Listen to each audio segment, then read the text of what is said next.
যোৱা 15 এপ্ৰিল অৰ্থাৎ 1 বহাগৰ দিনা গুৱাহাটীৰ গড়গড়া শিৱ মন্দিৰ প্ৰাংগণত দিনজোৰা কাৰ্যসূচীৰে প্ৰথম বাৰ্ষিক ৰঙালী বিহু উদযাপন কৰা হয়।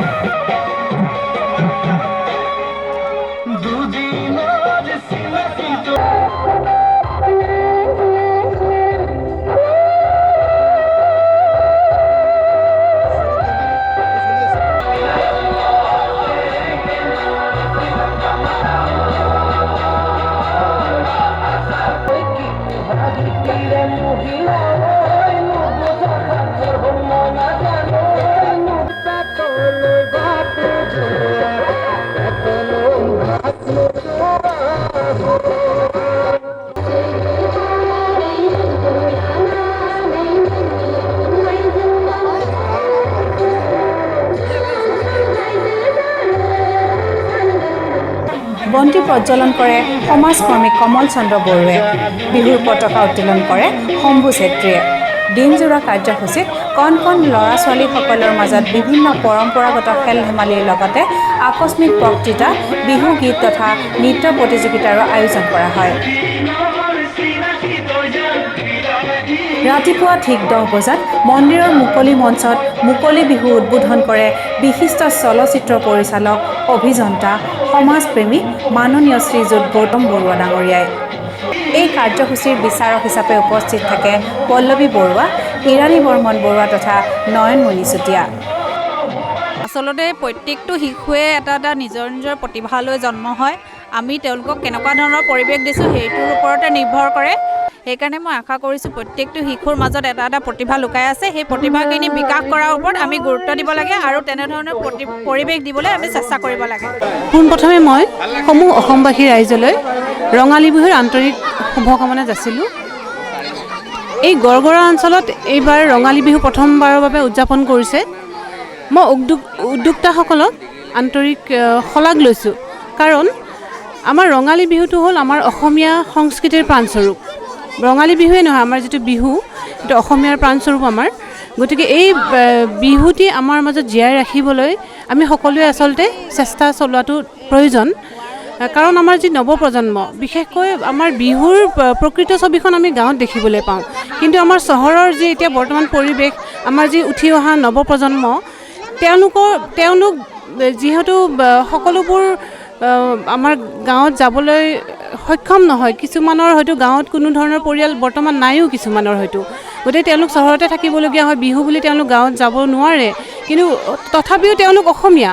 গতিকে অসমীয়া আমাৰ এই বিহুৰ যিটো অস্তিত্ব তেওঁলোকে বুজি পাব লাগিব। গতিকে ডাঙৰ হিচাপে জ্যেষ্ঠসকলে যদি আমাৰ এই বিহু পালন কৰি তেওঁলোকক দেখুৱায়, তেওঁলোকে শিকিব।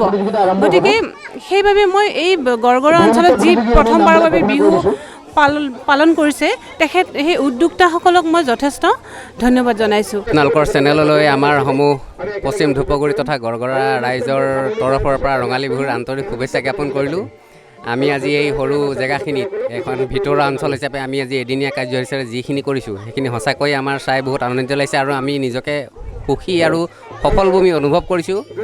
লগতে আমাৰ কণ কণ ল'ৰা ছোৱালীখিনি যিখিনি আমাৰ বিহু নাচ বা বিহু নামৰ প্ৰদৰ্শন কৰিলে সঁচাকৈ খুব ভাল লাগিছে যে ইমান সৰু সৰু ল'ৰা ছোৱালী তেওঁলোকে নিজেই আহি এটা সাহস কৰি পেলাই নি যি পাইছে মুখত, যিটো মনত ৰৈছে তাকে গাইছে। খুব ভাল লাগিছে দেখি আৰু আমাৰ সমূহ উদ্যোক্তা বা সমূহ কৰ্মকৰ্তা খুবেই ভাল লাগিছে।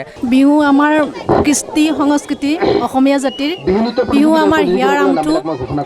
এই বিহুটিক জীয়াই ৰাখিবলৈ জাতি বৰ্ণ ধৰ্ম নিৰ্বিশেষে সকলোৱে চেষ্টা চলাব লাগে। আৰু বিহুটি হ'ল উঠি অহা এই নৱপ্ৰজন্মৰ বাবে আমি যিসকল বয়োজ্যেষ্ঠ লোক তেওঁলোকক উৎসাহিত কৰিব লাগে। অনুষ্ঠানৰ লগত সংগতি ৰাখি দৈমুগুৰি বাথৌ মন্দিৰৰ তৰফৰ পৰা বাগুৰুম্বা নৃত্য পৰিৱেশন কৰা হয়।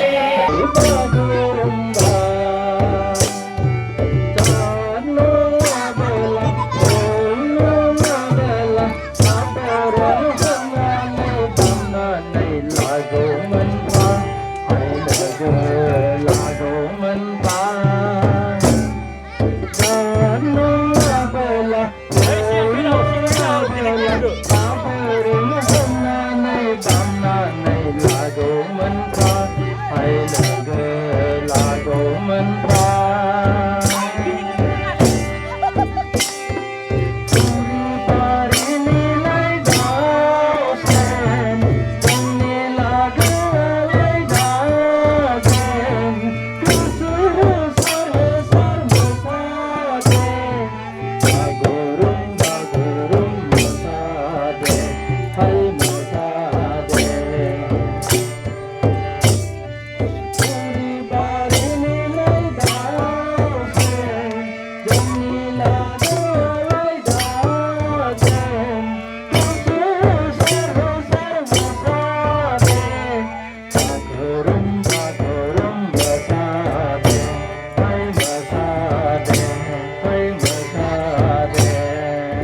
বিভিন্নজনৰ উপস্থিতি তথা সহায় সহযোগিতাৰে সমূহ কাৰ্যসূচী অতি নিয়াৰিকৈ ৰূপায়িত কৰা হয়।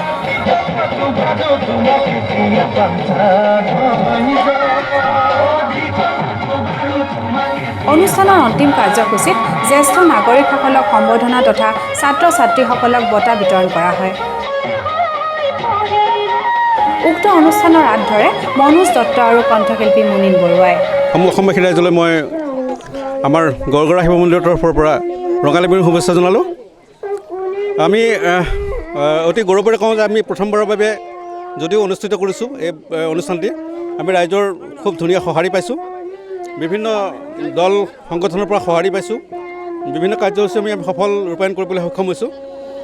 অৱশ্যে এটা কথা ঠিক, আপুনি মোক যিটো প্ৰশ্ন কৰিছে যে ৰাতি 11 বজাৰ ভিতৰত কাৰ্যসূচী মোক সামৰিব দিছে, এই ক্ষেত্ৰত ক'বলগীয়া বিশেষ নাছিল। কিন্তু যিটো শিল্পীবিলাকৰ দুৰ্দশা, যোৱা বছৰ আমাৰ কোনো কাৰ্যসূচী যিহেতু নহ'ল, তাৰ বিনিময়ত আমাৰ শিল্পীখিনিৰ কোনো যিহেতু উপাৰ্জনৰ এটাই পথ আছিলে, শিল্পীসকলৰ মঞ্চৰ জৰিয়তে কিছু উপাৰ্জন হয়, সেই ক্ষেত্ৰত আমাৰ কিছু অসুবিধা নোহোৱা নহয় হৈছে।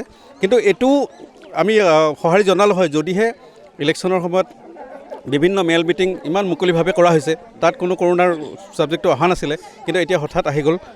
তথাপি আমি যিহেতু চৰকাৰৰ প্ৰতিটো নিৰ্দেশনা আমি যোৱাবাৰ মানিছিলোঁ, এইবাৰো মানি যাম, তাক আমি ডিমত নাই।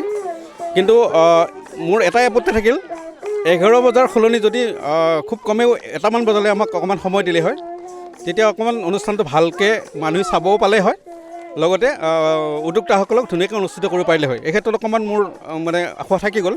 তথাপি আমি ৰাইজৰ লগত আছোঁ, চৰকাৰৰ লগত আছোঁ। চৰকাৰৰ যিটো নিৰ্দেশনা আমি মানিব লাগিব, আমি মানি যাম।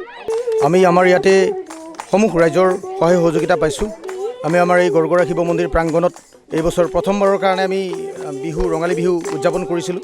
গতিকে তাতে আমি সমূহ ৰাইজৰ খুব মৰম আদৰ পাইছোঁ। আমাৰ ভাল লাগিছে। আমাৰ সৰু সৰু ল'ৰা ছোৱালীবিলাকৰ খেল ধেমালিও পাতিলোঁ। তাৰ লগতে আমি বিভিন্ন ধৰণৰ গীত মাত, বিহুগীত, নৃত্য এইবিলাকো কৰিছোঁ। আমাৰ ইয়াতে বাগৰুম্বা নৃত্যও হৈছে, মুকলি বিহু হৈছে, জেং বিহু নৃত্য কৰিছে। গতিকে আমাৰ খুব ভাল লাগিছে। আমি খুব উৎফুল্লিত যে আমি এটা অনুষ্ঠান কৰিবলৈ গৈ আমি বৰ ধুনীয়াকৈ ইয়াক পৰিচালনা কৰিব পাৰিছোঁ আৰু আটাইবিলাক ৰাইজৰে খুব সুন্দৰ, খুব সাদৰৰ আমি সহযোগিতা পাইছোঁ। গতিকে আমাৰ খুব ভাল লাগিছে। আৰু ইয়াৰ লগতে আমি আপোনালোকক জনাই থওঁ, আমি ক'ভিড-19 এই মহামাৰীটোৰ ক্ষেত্ৰত আমি ল'ব লগা যিখিনি আমাৰ সাৱধানতা, আমি সম্পূৰ্ণ সাৱধানতাৰে আমি আমাৰ এই বিহুটো উদযাপন কৰিছোঁ। ইয়াত কোনো ডিমত নাই। তথাপিও আমি কোনো ধৰণৰ পৰীক্ষা নিৰীক্ষা কৰা নাই যদিও আমি এইখিনি জ্ঞাত যে ইয়াতে আমাৰ তেনেকুৱা ধৰণৰ কোনো দুৰাৰোগ্য ৰোগটোৰ পেচেণ্ট আমাৰ ইয়াতে নাই। গতিকে আমি খুব সুন্দৰভাৱে আমি ইয়াক মেইনটেনেঞ্চ কৰি পেলাই আমি চলিছোঁ। আমি ৰঙালী বিহু পাতিমেই, কাৰণ আমাৰ এইটো জাতীয় কৃষ্টি এটা, আমাৰ জাতিৰ এটা দাপোন। এইখন আমি বিহু নাপাতিলে আন কোনে পাতিব? আমাৰ অসমৰ মাটিত থকা অসমৰ মানুহেইতো বিহু পাতিব লাগিব। গতিকে ইয়াত আমি আমাৰ সকলো জনগোষ্ঠীৰ মানুহ লগ লাগি আমি সকলোৱে একেলগে লগ লাগি পেলাই আমাৰ বিহুটো উদযাপন কৰিছোঁ। এই দৈমগুৰি গড়গড়ীয়া শিৱ মন্দিৰত আমাৰ সৰু সৰু ল'ৰা ছোৱালী এই নতুন বছৰত উঠি অহা বহুত ভাল লাগিছে আৰু সুন্দৰ বিহু গান গাইছে আৰু লোৱাৰ কাৰণে মোৰ কাৰণে বিৰাট ভাগ্যৱানৰ কথা। এইদৰে বিভিন্ন কাৰ্যসূচীৰে প্ৰথম বাৰ্ষিক বিহু উদযাপন কৰা হয়।